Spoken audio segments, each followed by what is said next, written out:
الحمد لله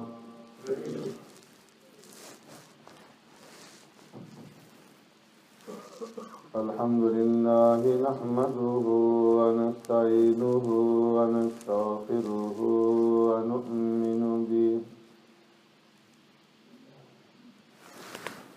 ونؤمن به ونتوكل عليه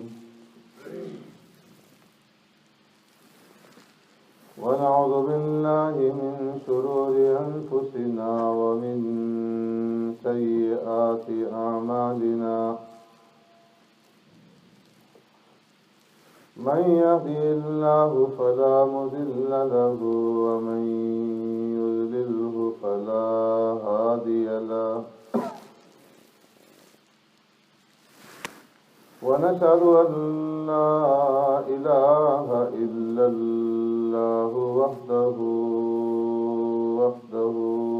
لا شريك له ونشهد أن سيدنا ونبينا ومولانا محمدا عبده ورسوله أرسله الله إلى كافة للناس بشيرا ونذيرا وداعيا إلى الله بإذنه وسراجا منيرا أما بعد فقد قال الله تبارك وتعالى في القرآن المجيد والفرقان الحميد فأعوذ بالله من الشيطان الرجيم بسم الله الرحمن الرحيم ولا تباشروهن وأنتم عاكفون في المساجد صدق الله مولانا العظيم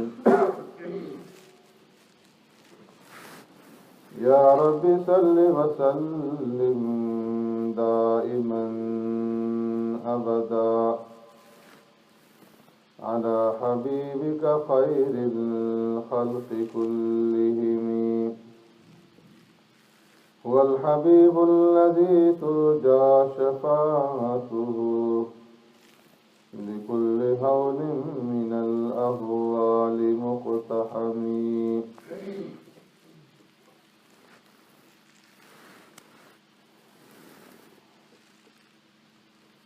میرے محترم دوستوں، بزرگوں، بھائیوں،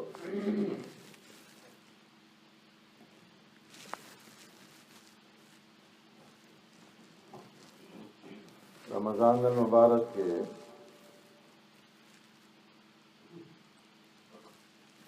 دو عاشرے آج مکمل ہو رہے ہیں۔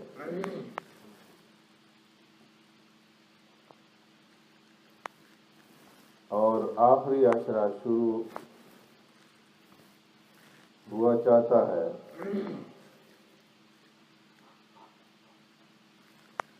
اور رمضان المبارک کے آخری عشرے کے اعمال میں سے ایک خاص عمل اعتکاف ہے۔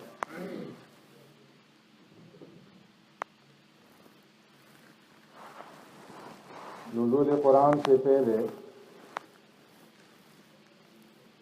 آقا نامدار سرور کائنات رحمت دو عالم صلی اللہ علیہ وسلم کے دل میں ایک بے تابانہ جذبہ پیدا ہوا، اور اس کے نتیجے میں پیارے پیغمبر صلی اللہ علیہ وسلم نے خلوت اختیار کی اور کئی مہینوں تک غار حرا میں آپ صلی اللہ علیہ وسلم تنہائی کے اندر خلوت میں رہے۔ یہ گویا پیارے پیغمبر صلی اللہ علیہ وسلم کا پہلا اعتکاف تھا، اور اس پہلے اعتکاف میں آپ صلی اللہ علیہ وسلم کی روحانیت اس مقام پر پہنچ گئی کہ اللہ تبارک و تعالی نے آپ صلی اللہ علیہ وسلم کے اوپر قرآن کریم کو نازل فرمایا، اور حضرت جبرائیل صلی اللہ علیہ وسلم سورہ علق کی ابتدائی آیات لے کر پیارے پیغمبر صلی اللہ علیہ وسلم کے پاس آئے۔ روایات سے معلوم ہوتا ہے کہ یہ رمضان المبارک کا مہینہ تھا، اور رمضان المبارک کے مہینے میں آخری عشرہ تھا، اور وہ رات لیلۃ القدر کی رات تھی جب سرکار دو عالم صلی اللہ علیہ وسلم پر پہلی وحی کا نزول ہوا۔ تو اس لیے بھی فرمایا کہ اعتکاف کے لیے رمضان المبارک کے آخری عشرے کا انتخاب کیا گیا۔ اعتکاف 3 قسم پر ہے۔ ایک اعتکاف مستحب ہے کہ جب بھی آپ اللہ کے گھر میں آئیں، مسجد میں آئیں، تو اعتکاف کی نیت کر لیں، اور یہ اعتکاف مستحب 1 منٹ کا بھی ہوتا ہے، 1 گھنٹے کا بھی ہوتا ہے، 1 دن کا بھی ہوتا ہے، 1 دن اور 1 رات کا بھی ہوتا ہے، اس سے زیادہ بھی ہوتا ہے۔ اس لیے بزرگوں کا، اکابر کا یہ طریقہ کار رہا ہے کہ جب وہ مسجد میں داخل ہوتے تھے تو مسجد میں داخل ہونے کی دعا اللہم افتح لی ابواب رحمتک، اے اللہ میرے لیے اپنی رحمت کے دروازے کھول دے، اس دعا کے ساتھ ہی اعتکاف کی نیت فرما لیتے تھے۔ نویت سنت الاعتکاف ما دمت فی ھذا المسجد، کہ جب تک میں اس مسجد میں رہوں میں نفلی اعتکاف کی نیت کرتا ہوں۔ تو اب جتنا بھی وقت مسجد کے اندر گزرے گا یہ اعتکاف کی حالت میں گزرے گا، اور اللہ تبارک و تعالیٰ کی طرف سے اعتکاف کا اجر اور ثواب اسے عطا کیا جائے گا۔ تو ایک اعتکاف مستحب ہے، اور دوسرا اعتکاف واجب ہے کہ کوئی آدمی نظر مان لے، منت مان لے کہ اللہ نے اگر میرا یہ کام کر دیا یا فلاں کام کر دیا تو میں اتنے دنوں کا اعتکاف کروں گا۔ تو فرمایا کہ اب یہ اعتکاف جو نظر کے ذریعے سے، منت کے ذریعے سے اس نے اپنے پر واجب کیا ہے، یہ اس کے ذمہ واجب ہے، اور اس کے لیے شرط یہ ہے کہ روزہ بھی ساتھ ہوگا، روزے کے ساتھ یہ اعتکاف ہوگا۔ اور تیسرا ہے اعتکاف سنت علی الکفایہ، جو رمضان المبارک کے آخری عشرے کے اندر کیا جاتا ہے، اور یہ 10 دنوں کا اعتکاف ہے۔ اور اس کا حکم یہ ہے کہ اگر محلے میں سے، اگر بستی میں سے کچھ آدمی مل کر کے مسجد میں بیٹھ جائیں، یا ایک آدمی بھی بیٹھ گیا، تو پوری بستی کی طرف سے، محلے کی طرف سے حق ادا ہو جائے گا۔ اور اگر کوئی بھی نہ بیٹھا تو سب کے سب گناہگار رہیں گے، پوری کی پوری بستی، پورے کا پورا محلہ وہ گناہگار ہوگا۔ تو اعتکاف ایسی عبادت ہے کہ اس کے اندر بندہ ہر طرف سے کٹ جاتا ہے، اور فرمایا کہ سب طرف سے کٹ کر کے، ہر طرف سے اپنا رابطہ، اپنے رشتے، اپنے ناطے منقطع کر کے رب العالمین کے در پہ آ کر کے پڑ جاتا ہے، اور اللہ ہی کے ساتھ اپنا تعلق جوڑتا ہے، اسی کے دھیان میں رہتا ہے، اسی کے تصور میں رہتا ہے، اس سے معافیاں مانگتا ہے، استغفار کرتا ہے، اور اس کے سامنے روتا دھوتا ہے، اس کی عبادت کرتا ہے۔ اسی تصور میں، اسی دھیان میں، اسی خیال میں اس کی صبح، اس کی شام، اس کا دن، اس کا رات گزرتا ہے۔ جس طرح ایک پرندہ اپنے گھونسلے میں جا کر کے وہاں پر بسیرا کر لیتا ہے، اسی طرح فرمایا اللہ کا بندہ مسجد میں آ کر کے اللہ کے گھر میں بسیرا کر لیتا اور اللہ کے ساتھ اپنا تعلق جوڑتا۔ تو جب بندہ رب کے ساتھ اپنا تعلق جوڑتا ہے تو یہ نہیں ہو سکتا کہ رب اس کے ساتھ اپنا تعلق نہ جوڑے، اس لیے کہ اللہ کی طرف سے تو یہ اعلان کیا جاتا ہے حل من مستغفر فاغفر له، حل من مسترزق فارزق له، حل من مبتلا فاعافی، ہے کوئی مانگنے والا جو مجھ سے مانگے میں اس کو عطا کروں، بخشش مانگنے والا ہے جو مجھ سے بخشش اور مغفرت کا سوال کرے اور میں اس کی بخشش اور مغفرت کر دوں، کوئی مصیبت زدہ ہے جو مجھ سے مصیبت کی دور کرنے کا سوال کرے اور میں اس کی مصیبت کو دور کر دوں۔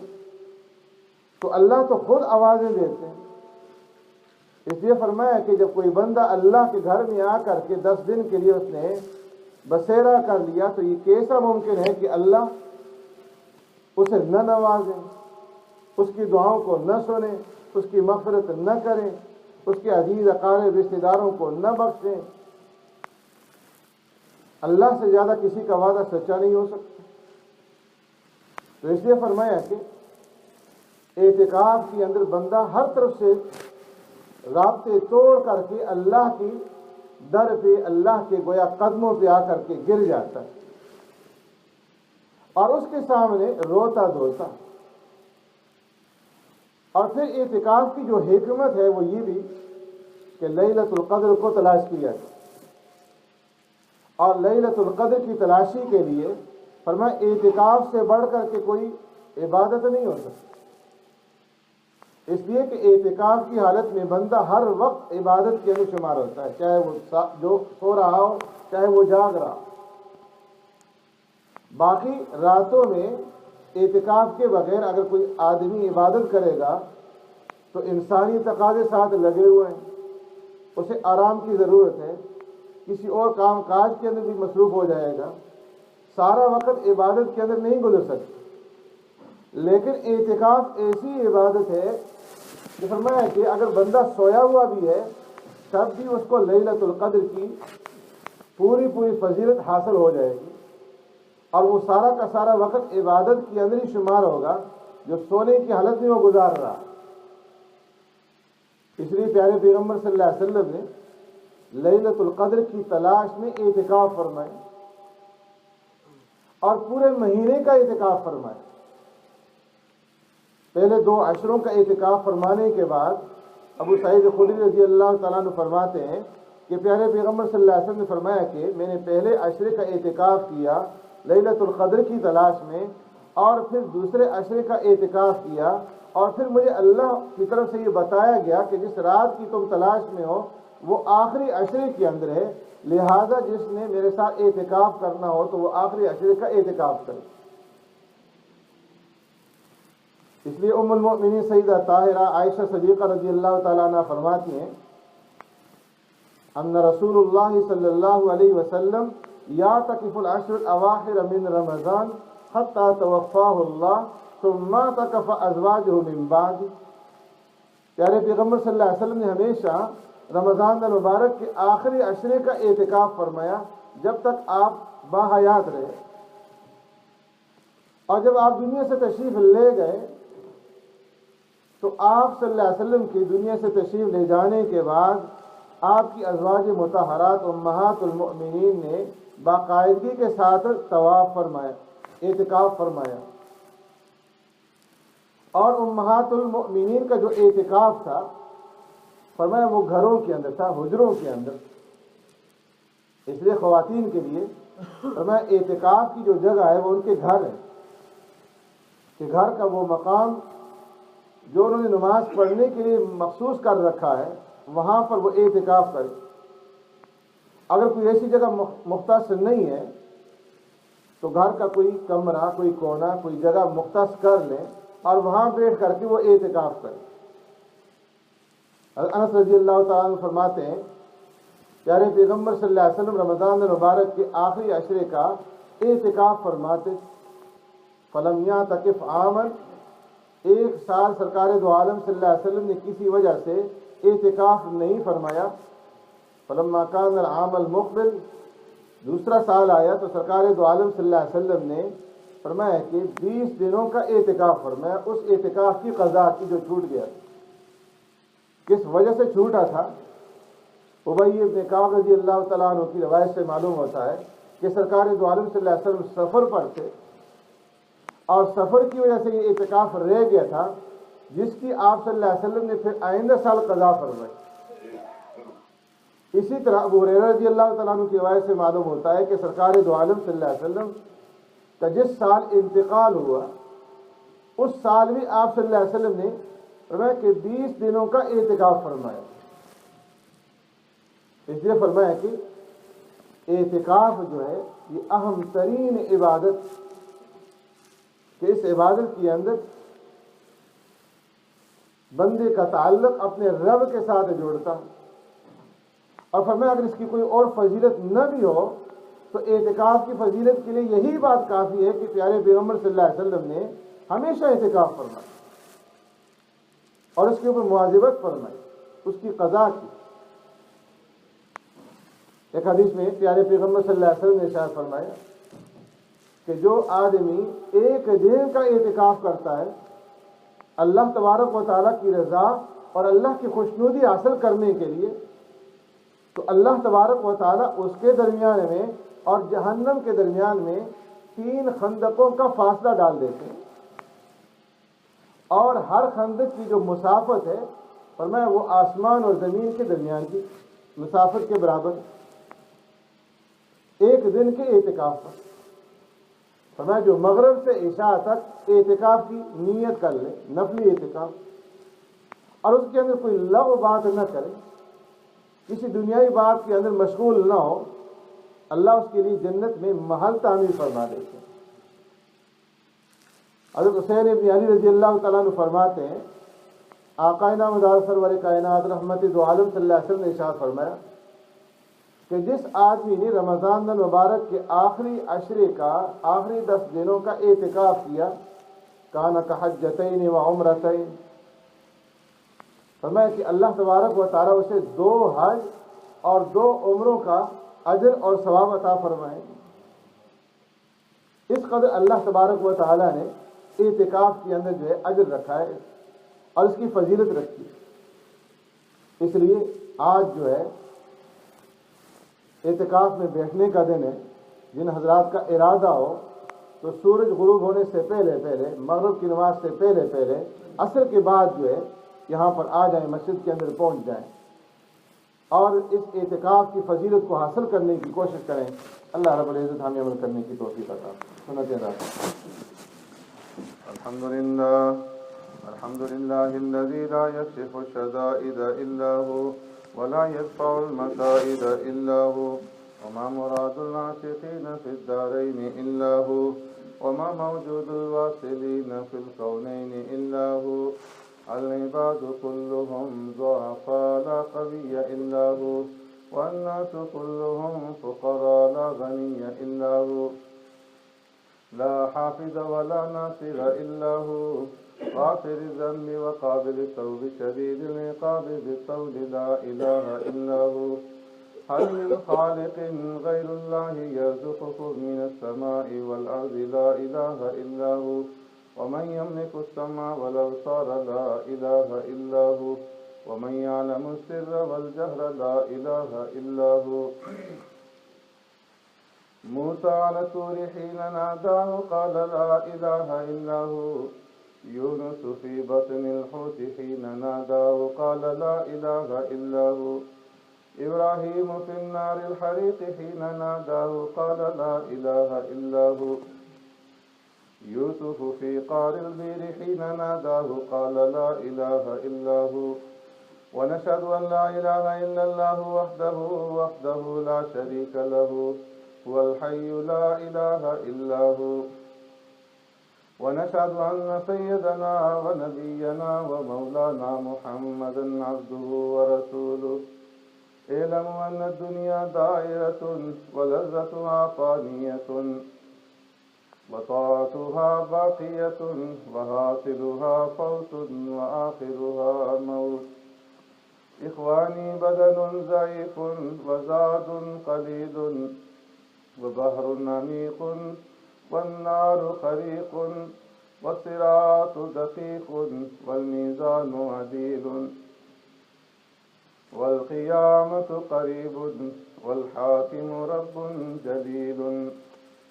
ويقول آدم سفي الله نفسي نفسي، ويقول نوح نبي الله نفسي نفسي، ويقول إبراهيم خليل الله نفسي نفسي، ويقول إسماعيل ذبيح الله نفسي نفسي، ويقول داود خليفة الله نفسي نفسي، ويقول يوسف صديق الله نفسي نفسي، ويقول موسى كليم الله نفسي نفسي، ويقول عيسى روح الله نفسي نفسي، ويقول رسولنا ونبينا وشفيعنا محمد صلى الله عليه وسلم أمتي أمتي.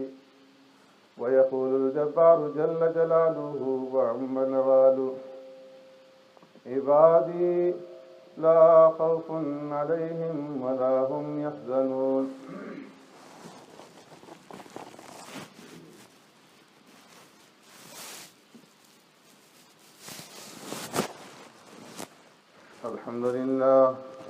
الحمد لله نحمده ونستعينه ونستغفره ونؤمن به ونتوكل عليه ونعوذ بالله من شرور أنفسنا ومن سيئات أعمالنا. من يهده الله فلا مضل له ومن يضلل فلا هادي له. ونشهد أن لا إله إلا الله وحده لا شريك له. ونشهد أن سيدنا ونبينا ومولانا محمدا عبده ورسوله صلى الله تعالى عليه وعلى آله وأصحابه وبارك وسلم تسليما كثيرا كثيرا. أما بعد، فقد قال الله تبارك وتعالى في القرآن المجيد والفرقان الحميد في شأن حبيبه: أعوذ بالله من الشيطان الرجيم. إن الله وملائكته يصلون على النبي يا أيها الذين آمنوا صلوا عليه وسلموا تسليما.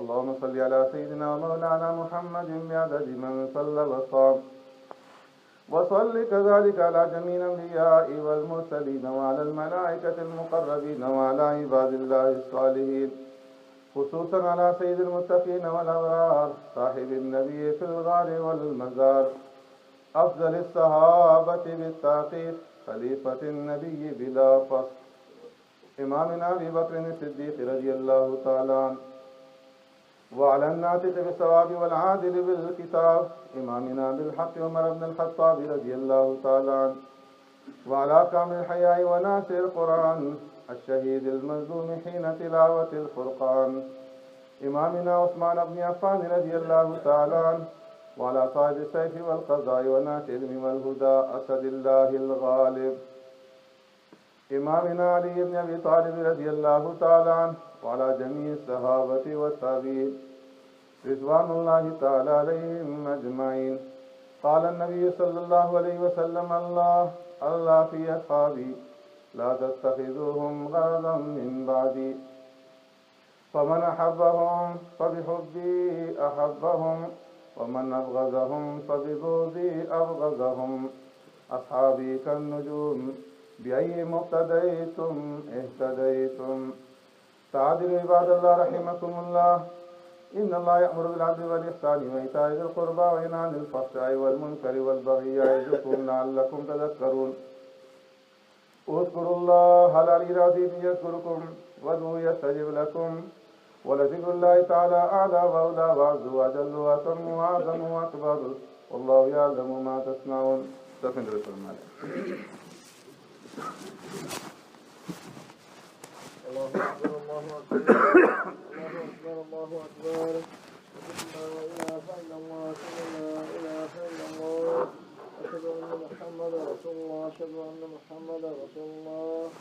حي على الصلاة حي على الصلاة حي على الفلاح حي على الفلاح قد قامت الصلاة قد قامت الصلاة الله أكبر الله أكبر لا إله إلا الله.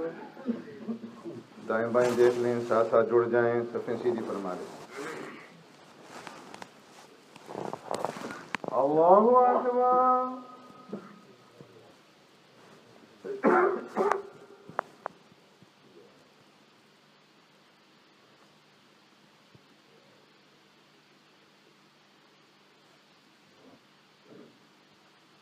الحمد لله رب العالمين الرحمن الرحيم مالك يوم الدين